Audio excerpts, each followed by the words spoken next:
رحمۃ اللہ وبرکاتہ۔ وعلیکم السلام ورحمۃ اللہ وبرکاتہ۔ حافظ صاحب، کوئی بھی ایسا شخص ہو اگر اس کی بیوی کو کہہ دیا ہو کہ 3 طلاق، تو شریعت کا حکم کیا ہے؟ کیا طلاق ہو جائے گی؟ آپ نے سوال کیا اگر کسی شخص نے اپنی بیوی کو 3 طلاق ایک ساتھ دے دیا تو کیا طلاق واقع ہوگی یا نہیں؟ آپ یہ سمجھ لو 3 طلاق کو طلاق مغلظہ کہا جاتا ہے۔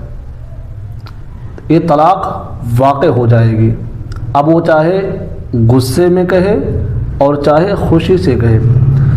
مثال آپ یہ سمجھ لو، اگزامپل یہ لے لو، کچھ لوگ غصے میں آ کر کے اپنی بیوی کو طلاق دے دیتے ہیں، اس کے بعد کہتے ہیں کہ باپو میں نے تو غصے میں طلاق دے دیا، مجھے تو ہوش نہیں تھا، میں بہت غصے میں تھا۔ تو یہ لوگ بہانے بنانے لگتے ہیں۔ لیکن آپ یہ سمجھ لو، اگزامپل، آپ کے سامنے ایک آئینہ رکھا ہوا ہے، ایک شیشہ رکھا ہوا ہے، آپ یہ بتاؤ آپ اس شیشے پہ آپ پتھر مارو گے تو چاہے آپ ہنستے ہوئے مارو، چاہے مسکراتے ہوئے مارو، چاہے غصے میں مارو، شیشہ ٹوٹے گا یا نہیں؟ ٹوٹ جائے گا نا۔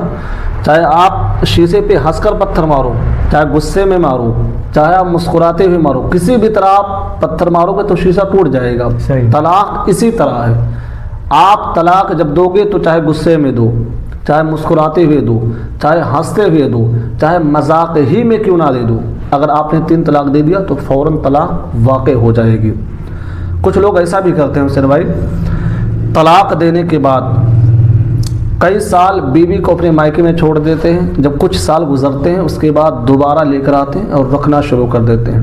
آپ یہ سمجھ لو اللہ تعالیٰ نے قرآن مجید میں ارشاد فرمایا فَإِن طَلَّقَهَا فَلَا تَحِلُّ لَهُ مِن بَعْدُ حَتَّىٰ تَنكِحَ زَوْجًا غَيْرَهُ، یعنی اگر 3 طلاق دے دیا، اس کا مفہوم میں بیان کر رہا ہوں، تو وہ عورت اپنے شوہر پر بغیر حلالہ کے جائز نہیں ہو سکتی، اب وہ اس کے نکاح میں نہیں آ سکتی بغیر حلالہ کے۔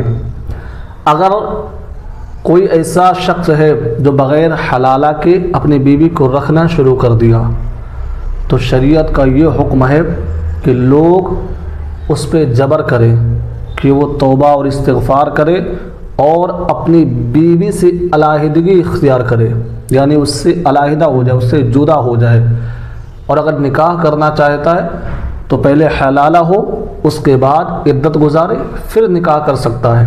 اگر وہ ایسا نہیں کرتا تو شریعت کا یہ حکم ہے کہ لوگ اس کا بائیکاٹ کریں، اس کے یہاں آنا جانا، کھانا پینا سب بند کریں۔ اگر قوم کے لوگ، اس کے پڑوسی، اس کے گھر والے جانتے ہوئے بھی اگر بائیکاٹ نہیں کرتے تو اس کے ساتھ ساتھ سارے لوگ گنہگار ہوں گے۔ صحیح۔ السلام علیکم ورحمۃ اللہ۔